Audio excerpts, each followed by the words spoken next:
Thank you so much for coming. This is the Books to Films wish list at New York Comic Con 2015. Woo! We've got a fantastic panel here. They've prepared some suggestions, and we're going to geek out on what we want to see moving from the world of books into film and television as appropriate. And we're going to want to focus on the panelist list to begin with. There will probably be a little bit of time for audience suggestions or questions.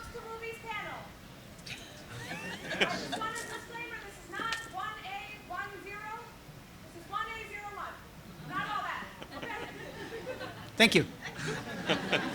It's all good. So after the panel, there is a signing at the Word Bookstores Pavilion in the 1B area.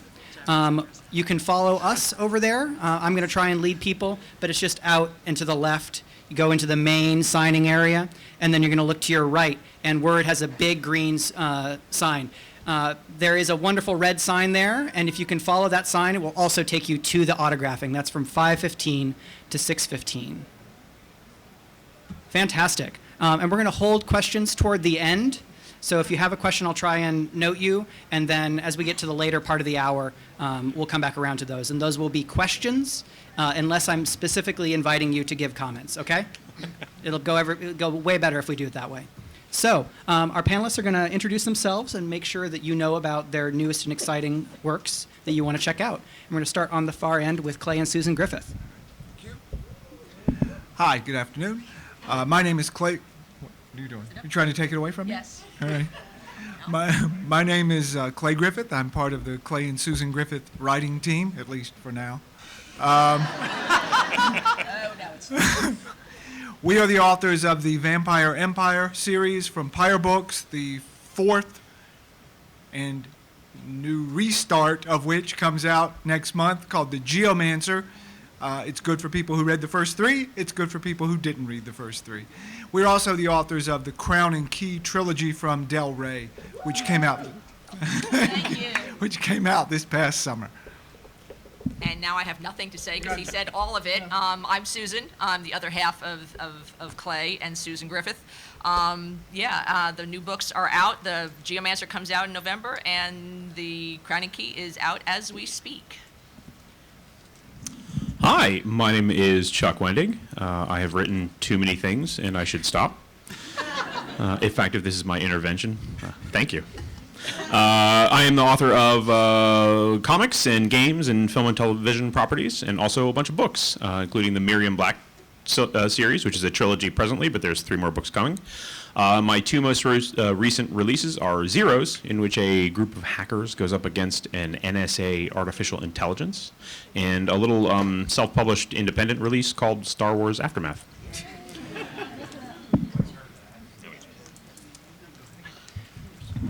Hi, I'm Charlie Jane Anders. I'm the editor-in-chief. Oh, thanks. I'm the editor-in-chief of io9.com, and I have a novel coming out in January called All the Birds in the Sky. We've got like 3 copies to give away later, so I guess, I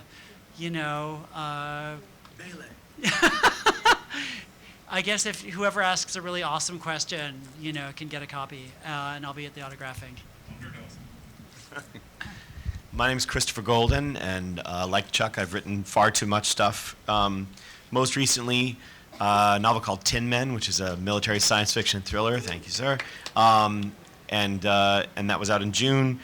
And next month, Dead Ringers from St. Martin's, which is a really, really creepy doppelganger book. And also next month from Dark Horse Comics, my second series with Mike Mignola, which is called Joe Golem, Occult Detective. Yeah, very good. Both a golem and a detective. That's good.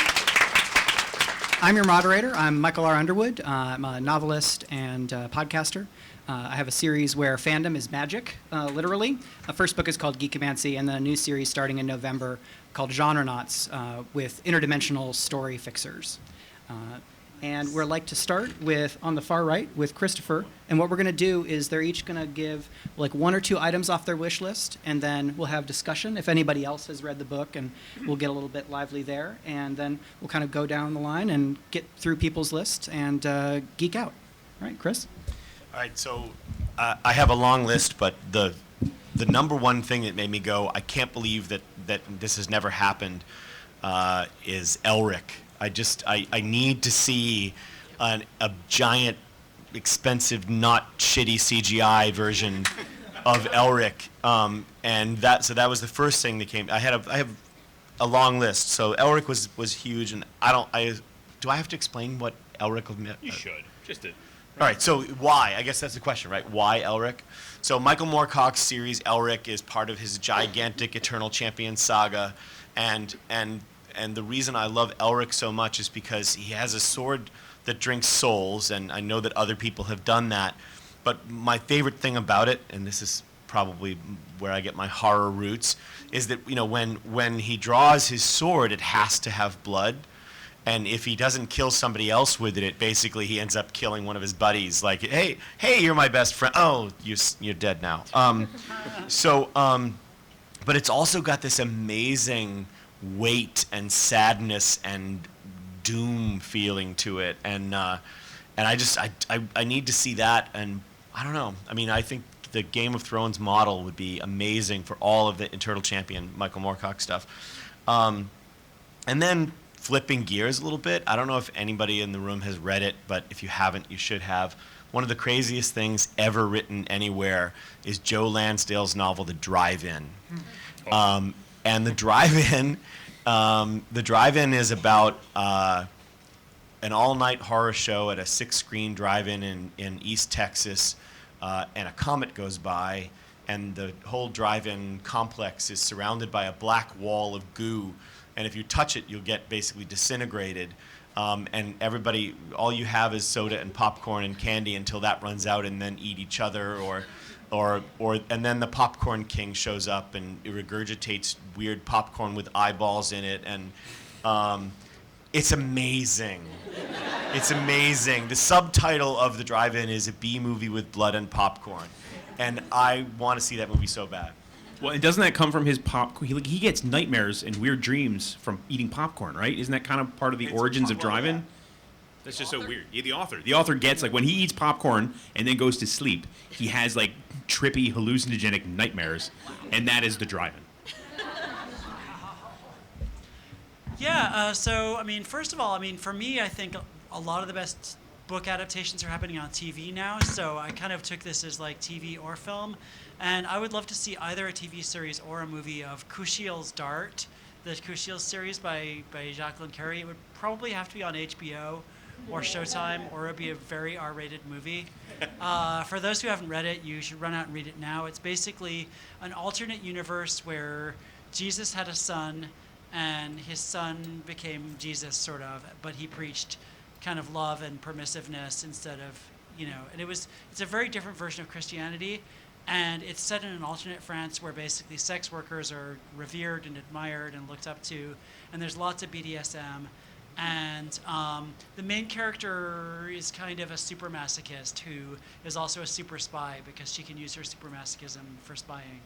And there's just all this court intrigue and all this incredibly complicated, like, fascinating stuff that's very kind of Game of Thronesy, but the religion is also super intricate, and at the same time, the main character is this super awesome woman who goes around just being super tough and strong and going through stuff that would break almost anybody else, and she just gets stronger. It's so awesome.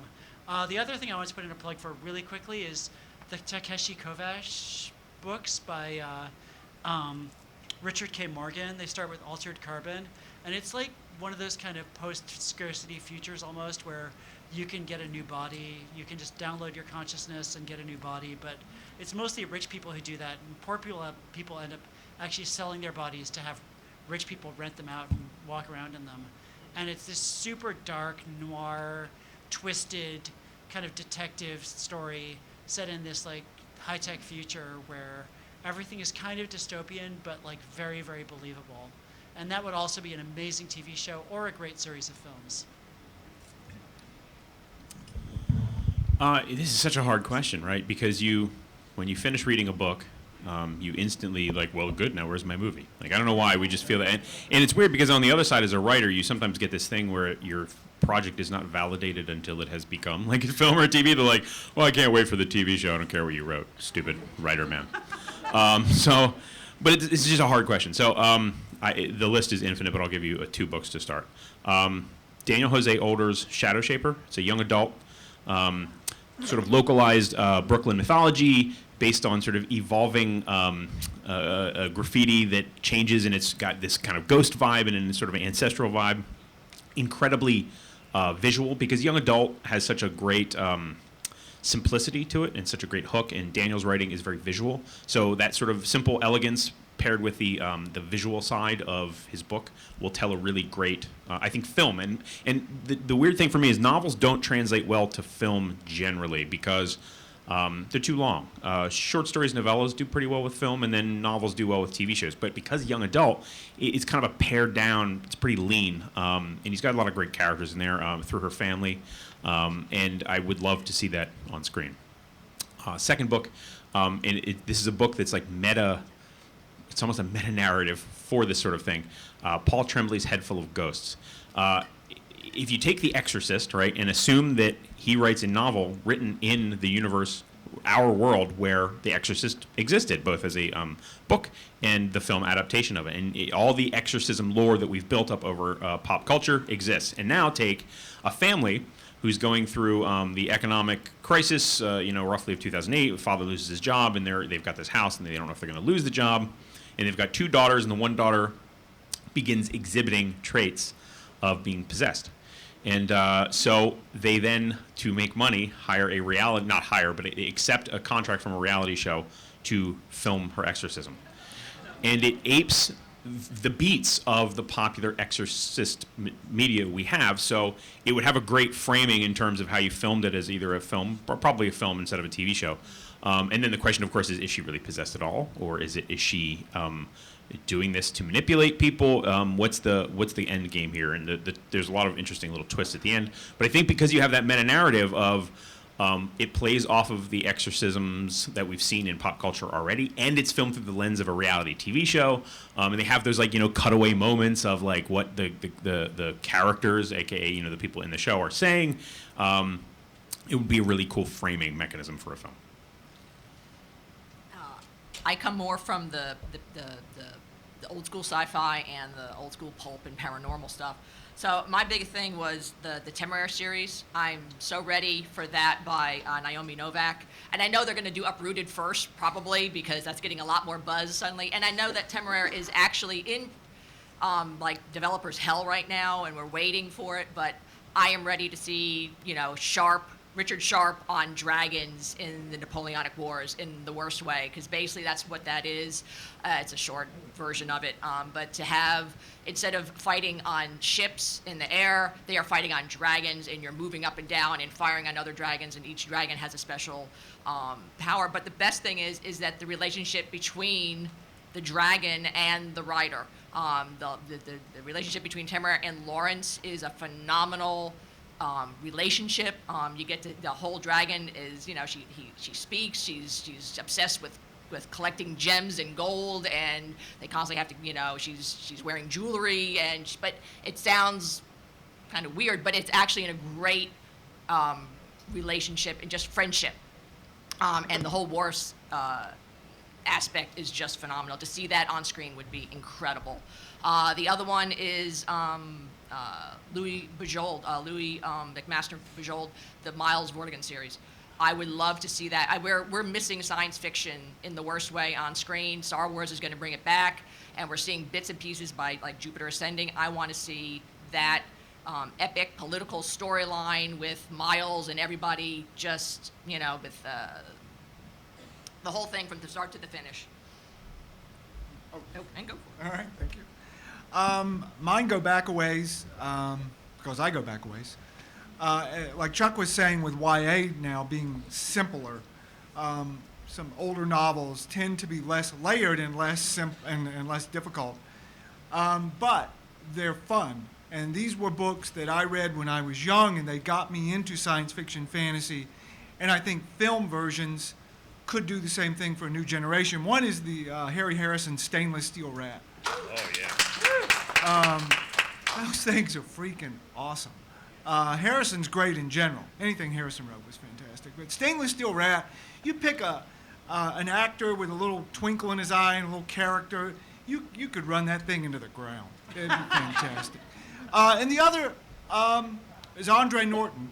Not really, The Witch World would be fine, but I meant her old space opera stuff, like the Starstones, the Zero Stone. Those things I devoured when I was 12 or 13. I think a film or TV version aimed at younger people, but accessible to adults as well, I think could hit the same nerve with modern audiences. Very cool. Fantastic suggestions all. So I think we're going to loop back around for another couple from each. And then other panelists, if you have strong feelings about the suggestions, do please jump in and discuss it. We'll try to stay positive. Yeah, what about you? One that I adore the idea of this, and it was not my idea, would be to do a Ken Burns style mockumentary version of World War Z by Max Brooks. Oh, yeah. A proper version.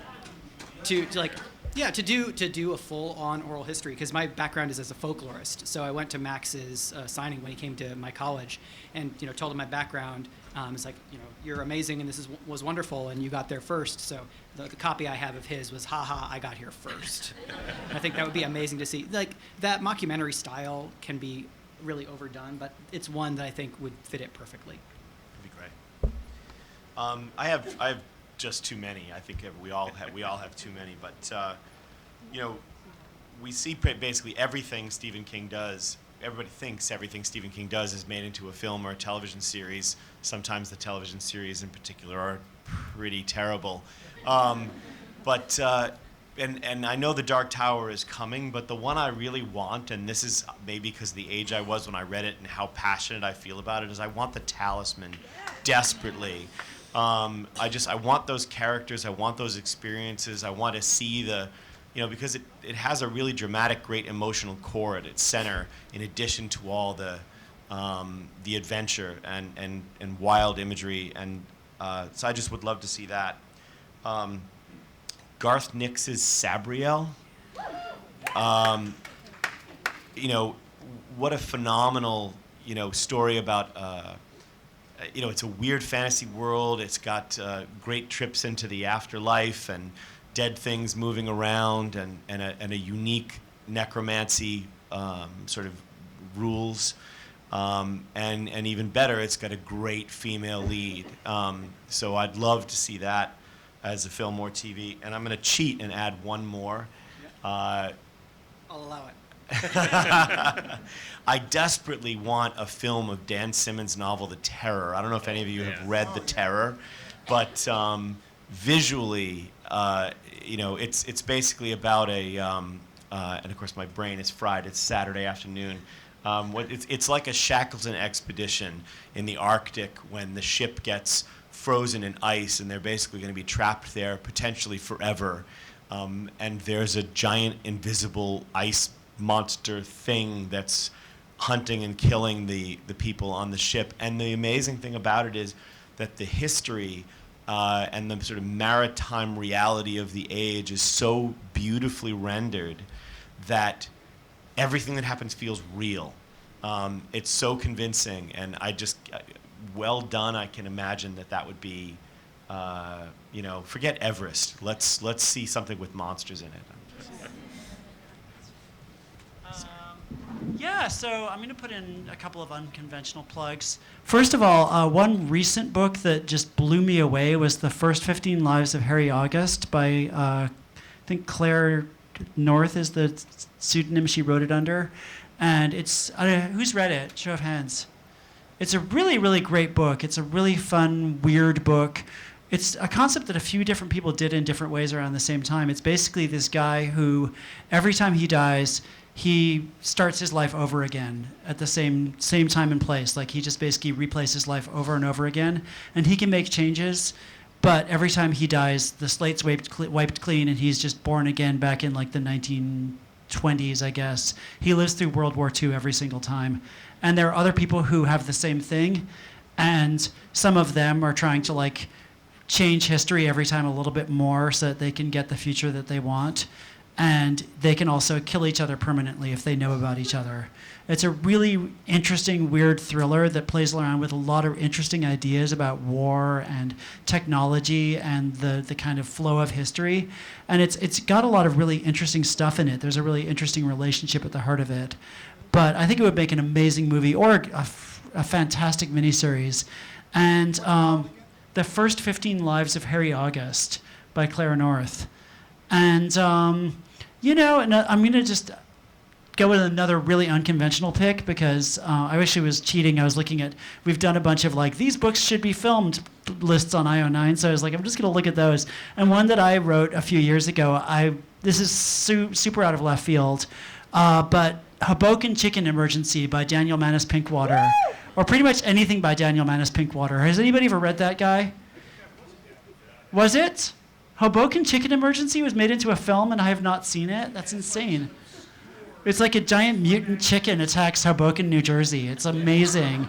He just wrote these, he wrote dozens of these, a beautiful, weird, just heartfelt, middle grade and occasionally YA books about coming of age and dealing with giant mutant chickens. And they're just so much fun and so weird and unlike anything else that's ever been filmed. And I would just kill to see. And now I'm going to have to IMDb that immediately.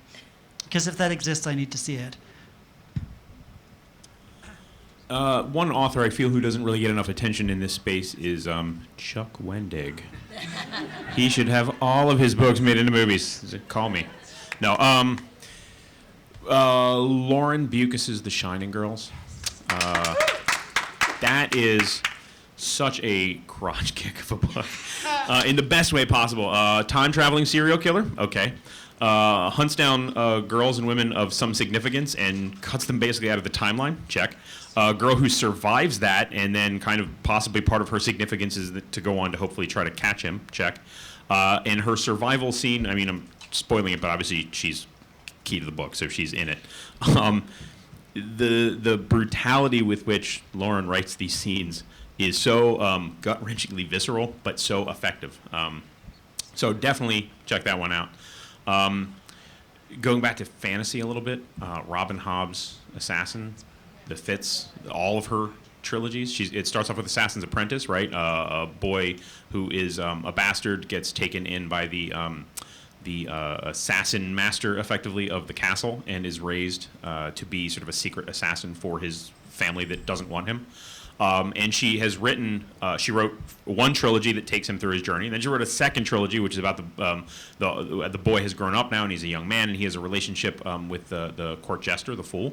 And that's heartbreaking. And of course, he can also become enter the mind of this wolf, Night Eyes, and Night Eyes is this beautiful, tragic wolf figure. And then now there's a new trilogy happening. So she's got these three trilogies. So it's primed for that Game of Thronesian long-term epic. And if there's one thing that Robin Hobb can do particularly well, it's hurt you. She has this massive skill, and I don't think she likes any of us. I think because it's not just that she hurts her characters, because she does, but she also hurts us through hurting her characters.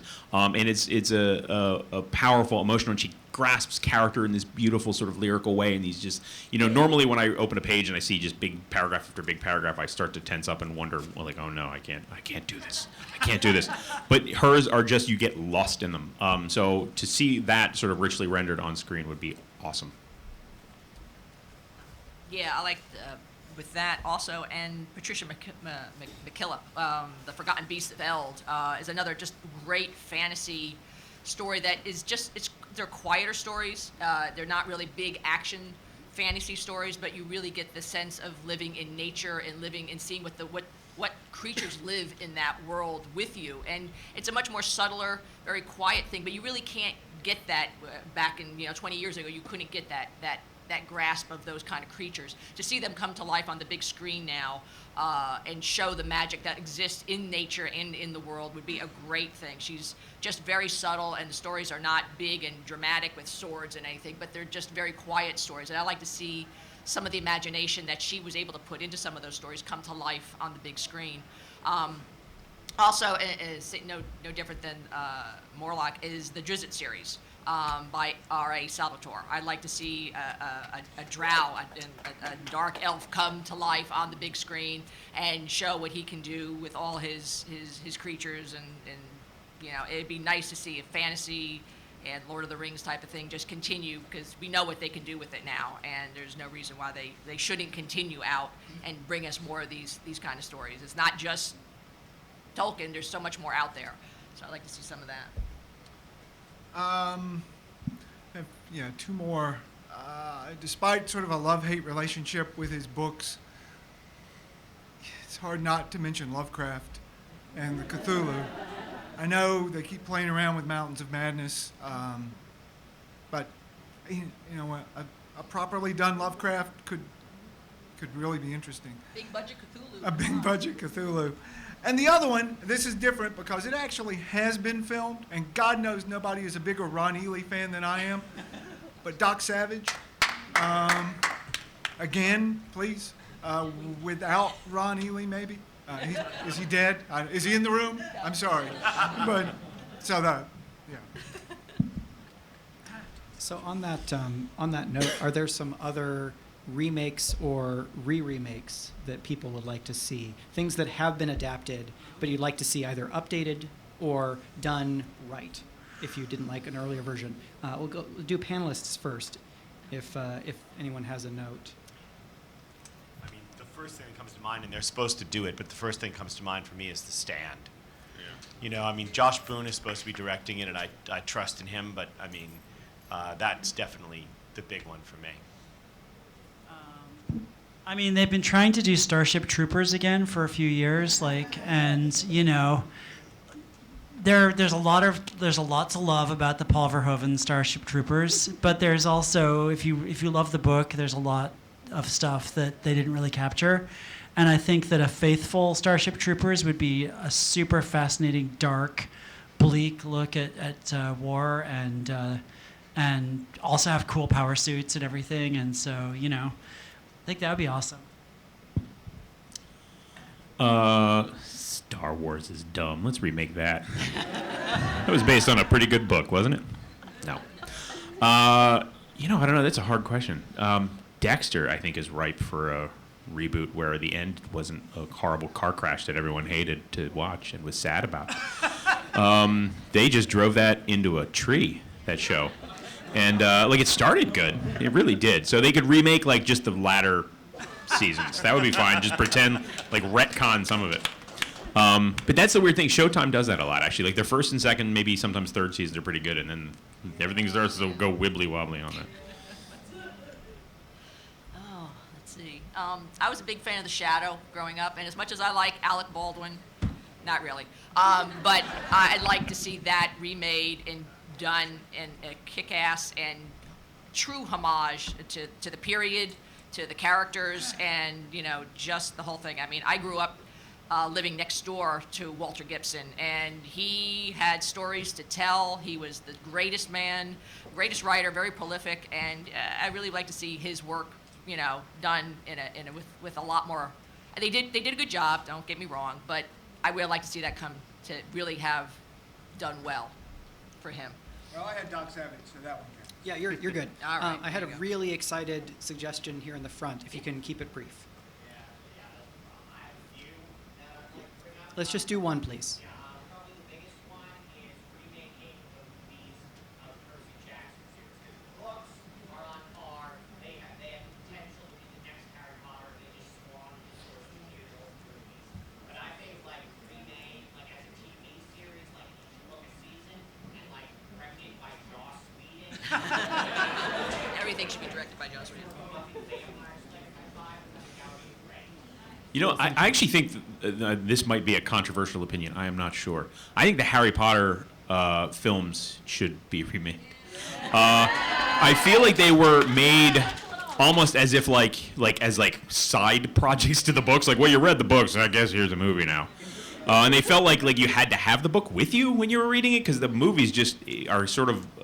The third film is beautiful, but and that's the one that feels to me the most complete. But they get more and more almost book servicey instead of film servicey. They forgot that they were movies. So I would say remake those. All right, we'll do just a couple from the audience. So right here in black. Oh, God. Yes. So that's Avatar: The Last Airbender. Yes. Okay. We had a couple in the back, right in the back there with the black sleeve, I believe. And you'll need to speak up. Mist of Avalon, they need to remake that. That's the Mists of Avalon. I would agree. Yeah. Okay. And in here. Yes. We shall speak not of the pilot. Remake. And on the right? Yes.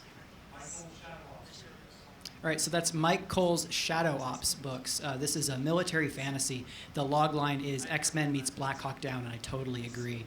There's really great interplay with kind of individual rights and individual ethics versus kind of trying to be moral within a really large and kind of scary system. All right, and here in the front?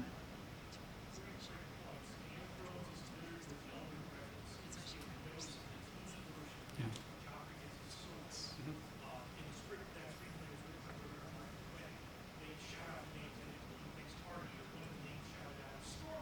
Yeah.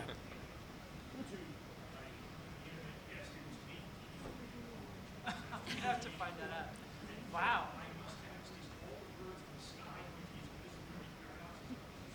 I hope so. Thanks. Yeah. Oh, thank you.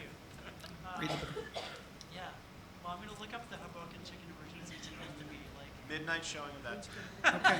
We'll do right here with the Elsa.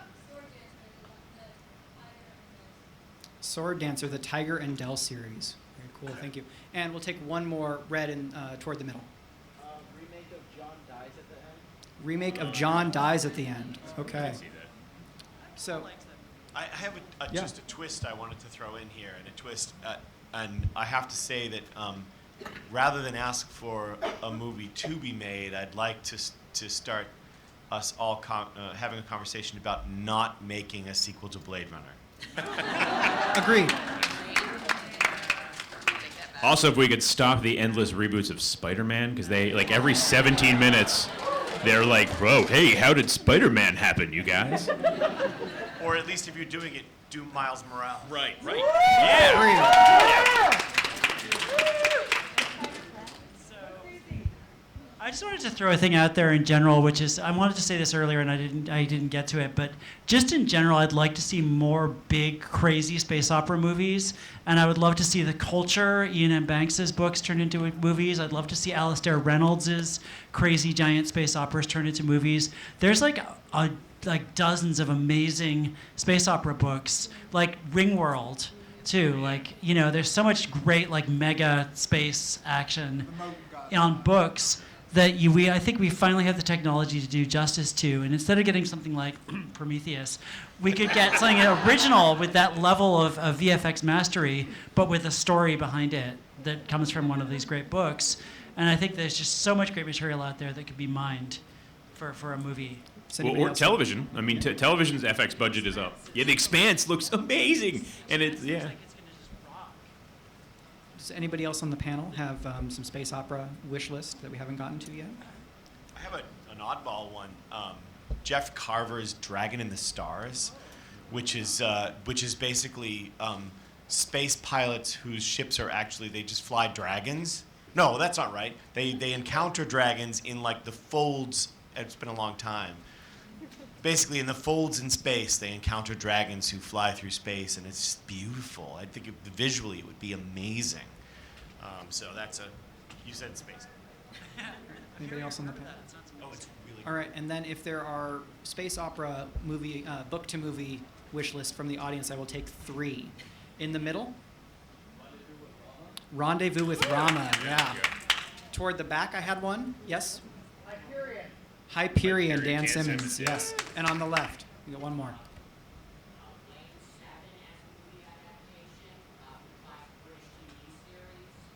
Oh yeah, that'd be interesting. All right, so that was our 3. So I'm gonna push the big red button that says comics. So if our panelists have other comics, book to movie wish lists, so this could be superheroes or non. I'm jumping right in because Nailbiter is the grossest, weirdest comic out there right now. It's like a town in, I think, Oregon actually creates most of the serial killers statistically, and it's all about like what that is, and there's kind of a conspiracy. And the one character, Nailbiter, who he like literally bites the nails off of the victims. It's really super gross, but a really, really good comic. I was going to go with Xenozoic Tales. I want to see that on live action. The Cadillacs and Dinosaurs, if you'd seen the cartoon, they had done it. But it's such a great visual. I want it done in his style of art, which is just gorgeous to look at. I can't remember the name of the Schultz, Mark Schultz, and he is phenomenal. I'd like to see that come to life. I have begged Marvel. I have a friend who works at Marvel. He Please used to use be the my mic. friend. I'm sorry. I have a friend who used to be my friend who worked at Marvel. And I've begged him, please, God, to make Son of Satan. And they won't. No, I know they won't. They won't call it that anyway. No. The marketing writes itself. Son of Satan.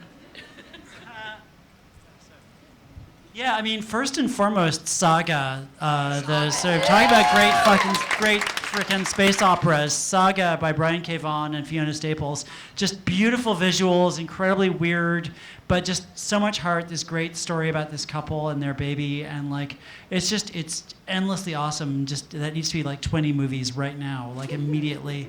Also, Grimjack, like to go a little bit more old school. Grimjack is like this.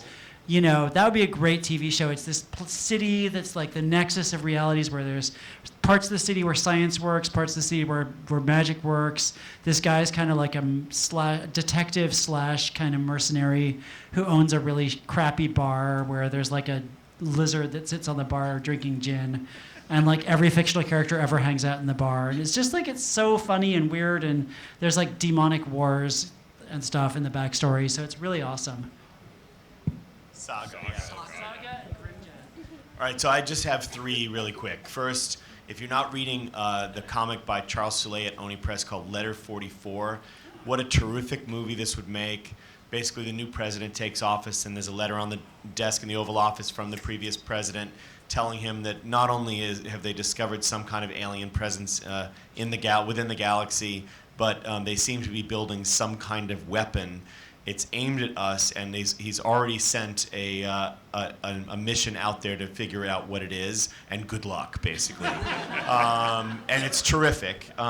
It's a sort of a slow burn given that setup, but it's very cool. I assume many of the people in this room are familiar with Jeff Smith's Bone. We need an animated Bone film. It's just amazing. And then my favorite comic book of all time, still, I think the comic book with the most heart anyone has ever been able to communicate in the medium, Strangers in Paradise by Terry Moore. It breaks my heart every time I read it.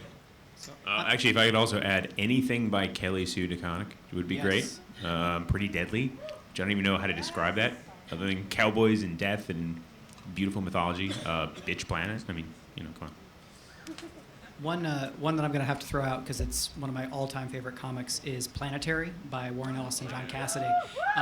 The main characters are architects of the impossible digging into the hidden realities of the 20th century. And it moves through different subgenres, so you could do all sorts of CG and great kind of guest star characters. And it's got a contained ongoing arc, so you could do several seasons and then finish, which many shows don't. Wasn't there a pilot for that at one point? I know there was a Global Frequency. Oh, that's what it was. Which, That's what it was. You're right. Which may have been available to some people who saw it and loved it. Transmetropolitan. That would be great. That'd be good. Okay, so comic suggestions, if we have a couple more.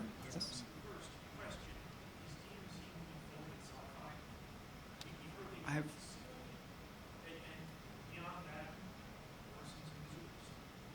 Yeah. Okay, we'll take a couple more comics. So in the very, very back, in gray, I believe.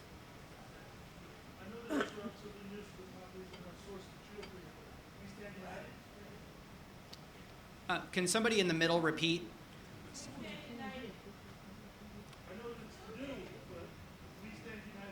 We Stand United. Oh, so the brand new Brian Vaughn And who's the artist on that?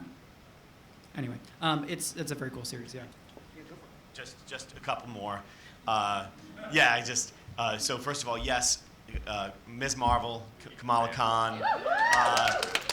I love Agents of S.H.I.E.L.D., but please don't do it on TV. Let's see the actual film. That would be great.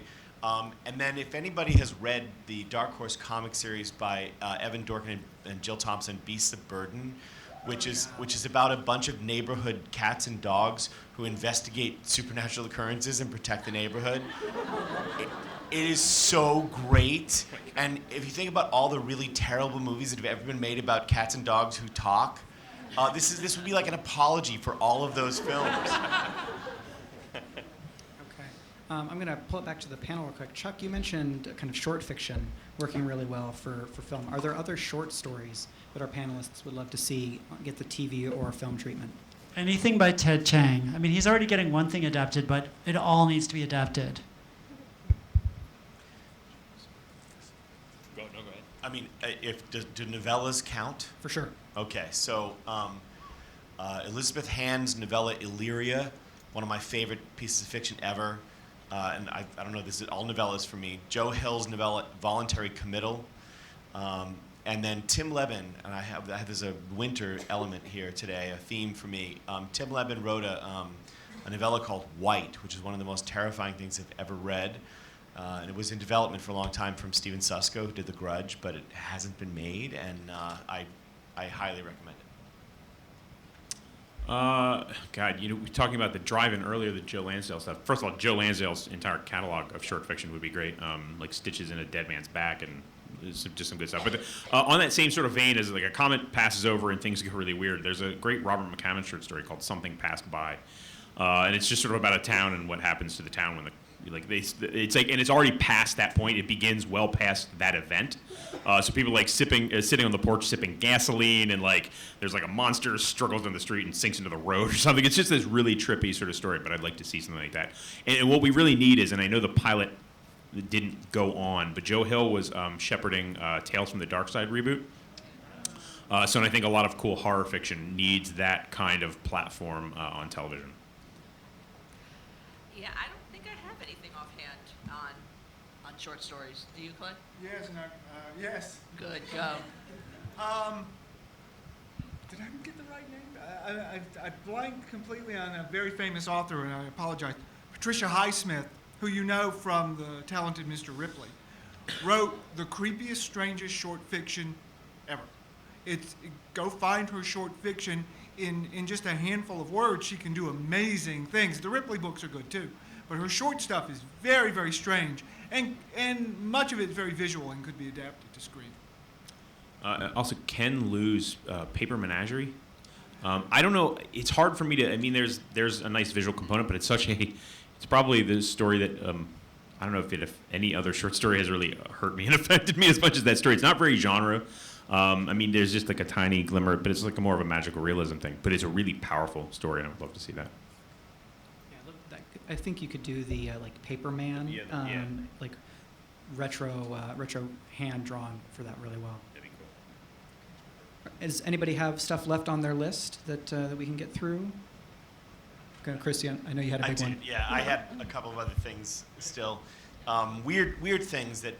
I don't know if anybody's ever read Robert Holdstock, whom we lost a number of years ago. But he did a whole series of books related to this. The first one's called Mythico Wood. And since Michael's a folklorist, it's a fascinating book about a folklorist who lives on the edge of a wood that's supposed to be inhabited by sort of all of these sort of mythical beings. And the deeper you go into the wood, the older versions and more dangerous versions of them you will encounter. And it's about his research and him going into the wood and eventually falling in love and sort of just trying to stay there and survive there. That's fantastic. And then Tim Powers is an absolutely brilliant fantasy writer, and my two favorite novels of his, one is called The Anubis Gates, which is about an English professor who's studying a relatively unknown poet from, I think, the 16th century or something, and he actually manages to go back in time, and he's trying to investigate and follow up and discover everything he can about the poet, and I'll stop so no spoilers, but it's phenomenal. And the other book by Tim, which absolutely should be a film or a TV series, is called The Stress of Her Regard, which is one of the most bizarre conglomerations of elements I've ever read. It has to do with Percy Shelley and Lord Byron, and basically they have their muses, and their muses are these weird winged serpentine vampire creatures.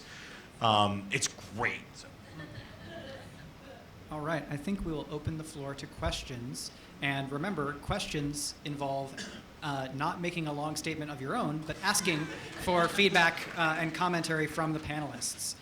So you've had a couple of suggestions, so I'm going to go to your left in blue.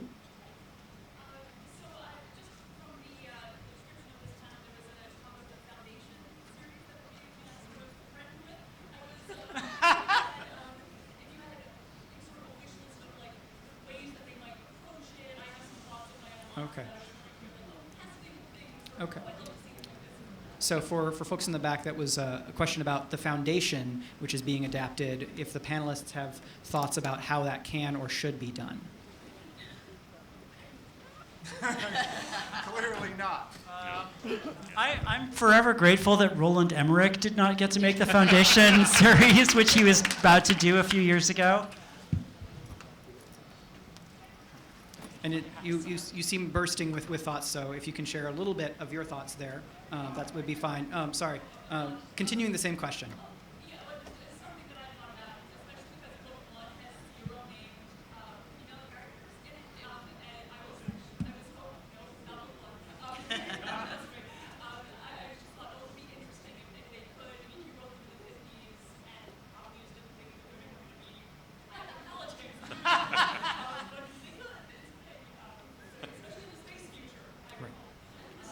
Right, and for folks who could not hear, that was a suggestion to include more women, given that there are not women in the first place. Yes, named women would be lovely. All right, so with the hat in close to the front, yes? Okay, so in October, last October, I saw a really great production based off of Neil Gaiman's short stories called Over in the Chair. So I was wondering, since we talked about books to film, do you have any books or short stories that you would like to see done in theater, whether musical or not? Very cool.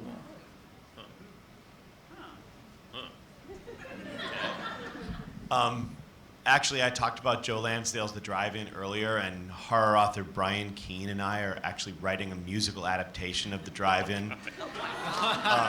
That sounds like it's a joke, but it's not. Any theater You know, thoughts? I was talking one time with Doug Bradley, who played Pinhead in the Hellraiser movies, and he told me that he and Clive Barker were planning on a Hellraiser musical. I don't know if he was drunk or not. I thought it sounded silly at first, and then the more I thought about it, I thought, you know what? That might really be cool. Let's see if we can get a Hellraiser musical out there. Has anyone done Spider-Man as a musical? No? That would be amazing. I would actually love a Stainless Steel Rat musical. I think that would be a lot of fun. All right, Lavender in the back on the left. So, do we think Dune is cursed forever, or should they try it again? So to repeat, do we think that Dune is cursed forever, or should we try again? And thoughts on how, perhaps? Try it again. Thoughts on how? Well. Yes, Chris, dig deeper. Yeah, I think letting it have a lot of space is a big question, and just making sure that you nail the casting on those leads. Okay, other questions? Purple, right there. As writers, are there times when you find yourself sort of cinematically casting a character, and are there stories where you have to hold yourself back from doing that? Are you damaged Yeah, so to repeat the question, do you, while you're writing, ever cast your characters, and then is there a point where maybe you want to hold back from that? Is that all right? I mean, I know I do, because I'm a very visually oriented, and I play everything out like a movie in my head, even when I'm writing. So when our character of the Greyfriar was being constructed, I had done a paper doll amalgam of who I wanted to, what he was wearing. He had Richard Sharp's rifleman outfit, but he had, Daniel Day-Lewis's long hair, and he was wearing Clay was always wondering, like, what the hell are you doing up there? Because you had it for Adela, and I had it for all the characters, but it helps me figure out exactly what I want, in my vision of when I'm writing, to know exactly how they look in my head. So it actually came out very nice because the publisher was very excited about looking at, because it gave the artist and for the cover and everything, they had it all set. I didn't have to worry about it. I used it visually. Anyone else? Casting? I imagine every one of my characters as Denzel Washington. It used to be Sean Bean, but then I would have to kill them all. Not anymore. Yeah, I do casting at the very, very beginning to help give me a touchstone, and then I know that the character has come alive when that casting really falls to the background. I will say it got weird for me because I don't do that up front. I don't have casting, and I try not to think about it. But when we sold rights to one of my series, the Mirror Black series, to television, and suddenly there was discussions of cast, and we had to have that conversation, and it was weird because writing the next books in the series, I'm trying to not think about the casting options that were put before me because I don't want to have that, concretized inside my brain. So it's a weird push and pull. And I guess I did that once with one thing I wrote, and then, by the time it was done and I was even shopping it around, those actors had changed so much in the time that it had taken me to finish it that they actually were now totally wrong for the roles. They still, them 5 years ago would have been perfect for the roles, but now it's oh, no. All right, they're on the right? No.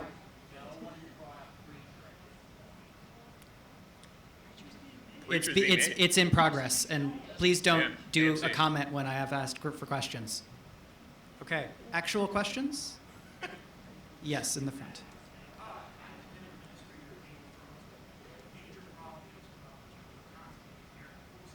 Hmm?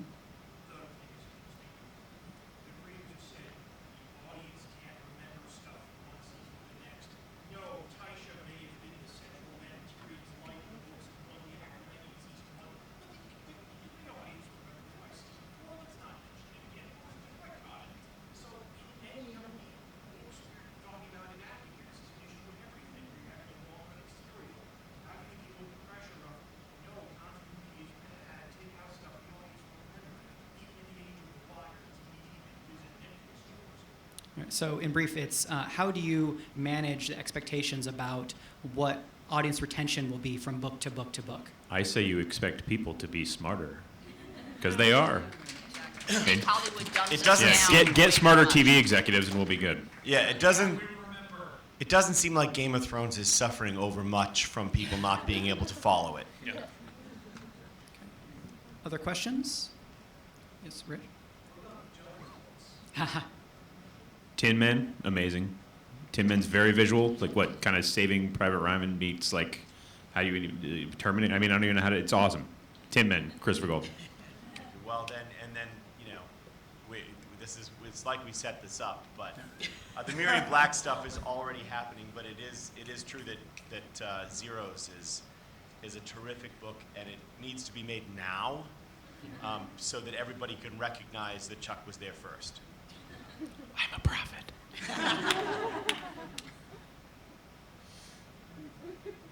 Well, and I'm a big fan of the kind of Victoriana adventure. So the Crown and Key definitely got my attention when I was reading those. I do commend them to people if you like kind of adventure in that area.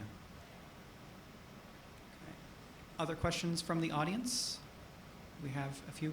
So if you have them, general questions for our panelists outside of the topic. Yes. Okay, go ahead. So, being mentioned a little earlier on the panel how stories was really awesome there. It hasn't been a really big fantasy since there's not Tumblr. I personally would really like to see Mercedes Lightning stuff. So I was wondering, on that novel, what kind of big fantasy novel? Right, so questions about what next big fantasy would you like to see adapted? You mentioned already the Temeraire books, but I have to say that I blurbed Uprooted, like it is Uprooted by Naomi Novik. If you haven't read it, is probably the most beautiful, like beautifully written and presented fantasy story I've read in a really long time. And again, all because of the heart. The heart is so key there. And I know that they're planning to make it, but please don't screw it up. I know. It's a really dark Polish fairy tale, and it's really amazing. So I almost brought this up earlier when we were talking about things that should be remade, but if we could ever get a good version of Earthsea, Wizard of Earthsea by Ursula K. Le Guin, not the Sci-Fi Channel abomination, but something that actually is faithful to the books, that would be amazing. Anything by Cameron Hurley. Yes. Dragon Riders of Pern, I'd like to see that come. Be done right. Oh, on a weird segue from what we said earlier, and I'm thinking about this because of a person who has her hand up back there. I've seen Wicked 4 times, and I'm desperate for the movie, but again, don't make it suck. But that's like one of my favorite shows of all time. So. Okay.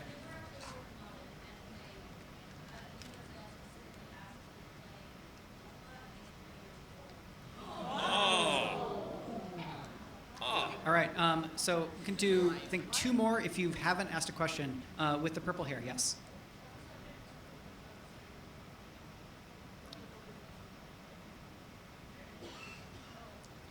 What was the question? Oh, for Wicked, do you want to see the book or the movie? Thank you. Definitely the musical. I'm sorry. I'm a diehard fan of the musical, and I love the music. So. I kind of like to see the book, just because it hasn't gotten a lot of attention. I'd like to see some of that, come a little darker, look a little bit more in depth to the story. Yeah, the political dimensions in the book are really rich. Oh, but yeah. I'm a shameless musical theater fan, so I have to vote musical. Yeah, and they brush over that a little bit. All right, in the one musical. more for someone who hasn't asked a question before. I think. Go ahead.